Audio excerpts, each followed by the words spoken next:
आजकल आपने देखा होगा एक रोग सबसे ज्यादा बढ़ रहा है, मनोरोग, मानसिक रोग, डिप्रेशन, एंजाइटी, स्ट्रेस।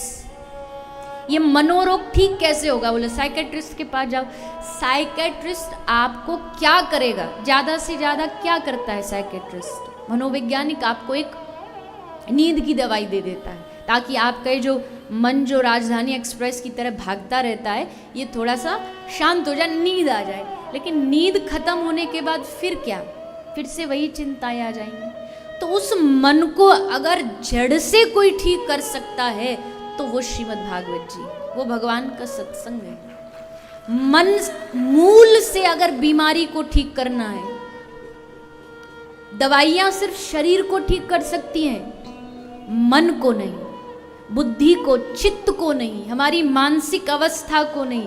मानसिक अवस्था को भगवान की कथा ठीक करती है। विचारों को बदलने का काम भगवत कथा करती है, सत्संग करता है।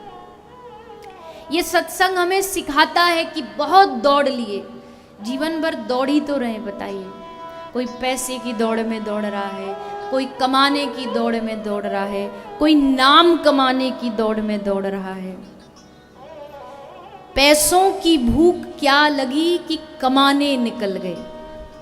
किसी शायर ने कहा है, पैसों की भूख क्या लगी कमाने निकल गए, और जब तक पैसे कमाए तब तक हमारे जमाने निकल गए। जब तक धन इकट्ठा हुआ ना तब तक समय निकल गए। जब तक भगवान ने 2 मंजिल 3 मंजिल का घर बनाया तब तक घुटनों ने साथ देना बंद कर दिया। अब चढ़ो 3री मंजिल पे, कैसे चढ़ो? जब तक पैसे कमाए हमारे जमाने निकल गए।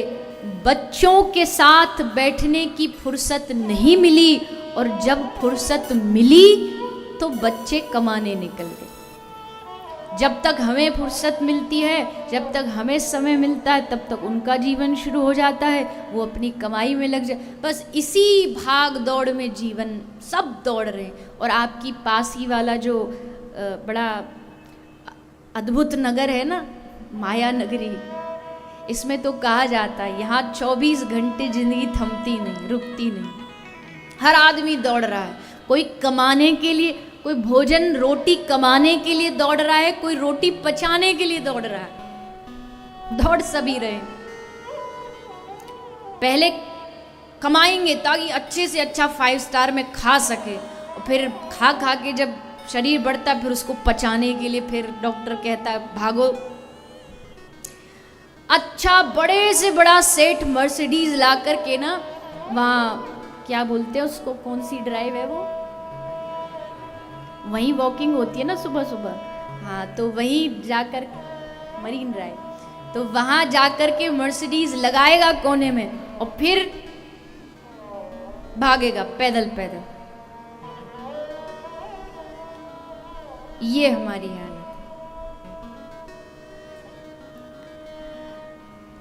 मैं देखिए, मैं कितना भी कहूं कि सब माया मोह से दूर हो जाइए, तो ये बात शायद सबको नहीं जचेगी। अजी हमारा तो घर है, परिवार है, ठीक है, तो मना किसने किया है? मुझे एक जगह ग्रंथ में या किसी महापुरुष के मुख से बता दो जो ये कह रहा हो कि कर्म नहीं करना चाहिए। करिए कर्म। गृहस्थ धर्म है तो गृहस्थ धर्म को चलाने के लिए धनोपार्जन भी करना पड़ता है, धंधा भी करना पड़ता है, तो करिए, कौन मना कर रहा है। लेकिन केवल उसी में लग जाना, आए थे हरि भजन को और ओटन लगे कपास, आए थे उद्देश्य कुछ और लेके उद्देश्य कुछ और बन गया। ये एक आपका हमारा जीवन का एक साइड का काम है, मुख्य नहीं है। हमने इसको मुख्य, धर्म को दिखावे की वस्तु बना दिया, और जो भक्ति है भक्ति उसे दिखावे की वस्तु, और जो माया उसको अपने अंदर एकदम घोट के पी गए, उल्टा कर लिया। लेकिन होना उल्टा चाहिए। कमाई जरूरी है, संबंध निभाने जरूरी है, तो बाहर से निभाते रहिए। भगवान श्री कृष्ण गोपी को कहते, गोपी तू अपना तन और धन संसार को दे दे। तन से संसार की सेवा कर, धन संसार को जो जरूरत है दे दे, लेकिन जब मन देने की बारी आए तो मन उसी को देना चाहिए जो मन को संभाल के रख सके, और मन को संभालने वाला केवल और केवल मनमोहन है, जिसका नाम ही मनमोहन है।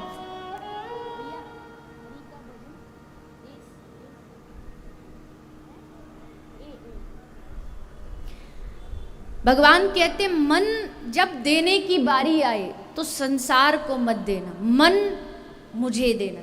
संसार को दोगे तो संसार वाले जैसे केला खा के छिलका फेंक देते हैं ना, वैसे हमारा उपयोग करके हमें स्वार्थवश फेंक दिया जाएगा। मन हमेशा भगवान को दीजिए।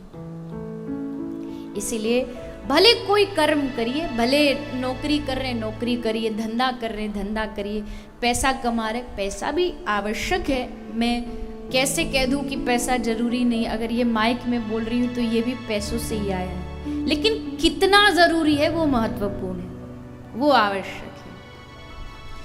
उसके आड़ में कहीं हम अपने जीवन का मूल उद्देश्य ना भूल जाएं। और मूल उद्देश्य क्या है? मूल उद्देश्य है, हे नाथ मैं सब कुछ भूलूं मगर ये ना भूलूं कि तुम मेरे क्या हो और मैं तुम्हारा क्या। भगवान से रोज कहते रहिए। देखो स्कूल में भी पढ़ाया जाता है, एक ही पाठ को जब आप डेली बोलेंगे ना तो वो एकदम आपके दिमाग में बैठ जाएगा।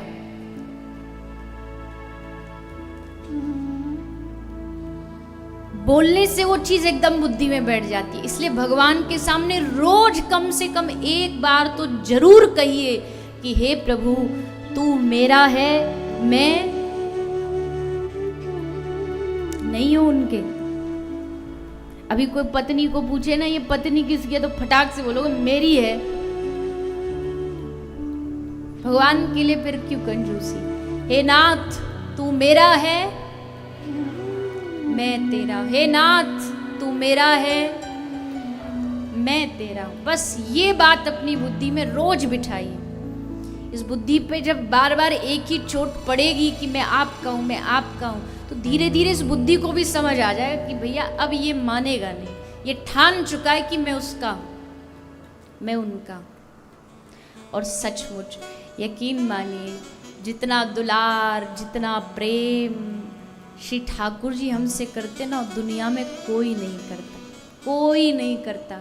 हम कहते इस दुनिया में सबसे निस्वार्थ प्रेम जो होता है माँ का होता है, कहते हैं ना ये माफ करना, लेकिन उससे भी अधिक किसी कोई हमसे प्रेम करता है ना तो हमारे ठाकुर जी करते हैं। मेरी बात से कुछ लोग ना भी सहमत हो, पर मेरा मानना है 9 महीने गर्भ में अंधकार में जब हम चीख चिल्ला रहे थे, कौन था हमारी वाणी सुनने वाला? कौन सुन रहा था हमारी आवाज? जठराग्नि चारों तरफ से जलाती है, उस समय जीव एकमात्र भगवान को पुकारता है। गर्भ में खाने का ध्यान, हमारी श्वास का ध्यान कौन रखता है? परमात्मा रखता है, केवल प्रभु रखते हैं। जिसने इतनी कृपा की। अजी कोई हमारे जन्मदिन पर एक घड़ी देता, हम उससे लाख बार धन्यवाद देते, बड़ा बड़ा धन्यवाद, इतनी महंगी घड़ी आपने दी। लेकिन उस घड़ी को जिस हाथ पर हम बांधते हैं, उस हाथ देने वाले को हमने कितनी बार धन्यवाद दिया, कितनी बार बोला कि हे प्रभु। कोविड में एक सांस खरीदने में देखा ना कैसी हालत खराब हो गई। क्या उसको बोलते वो ऑक्सीजन सिलेंडर जो मिलता, कंसंट्रेटर्स ऑक्सीजन सिलेंडर, उसको पाने के लिए कैसी मारा मारी बीती। एक सांस एक श्वास। अभी बैठे हो यहाँ पे, श्वास जा रही है आ रही है, कोई पैसा नहीं लग रहा, मुफ्त में फ्री में। इस शरीर की कीमत डॉक्टर एक लिवर देने के लिए, किडनी देने के लिए पता है ना करोड़ों रुपया लग जाते हैं।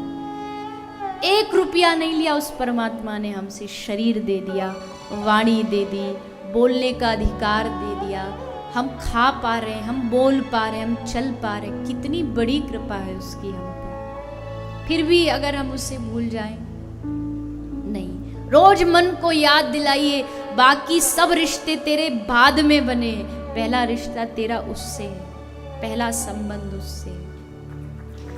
इसलिए हे नाथ तू मेरा है पीछे वाले भी कहे ना तू मेरा है मैं तेरा।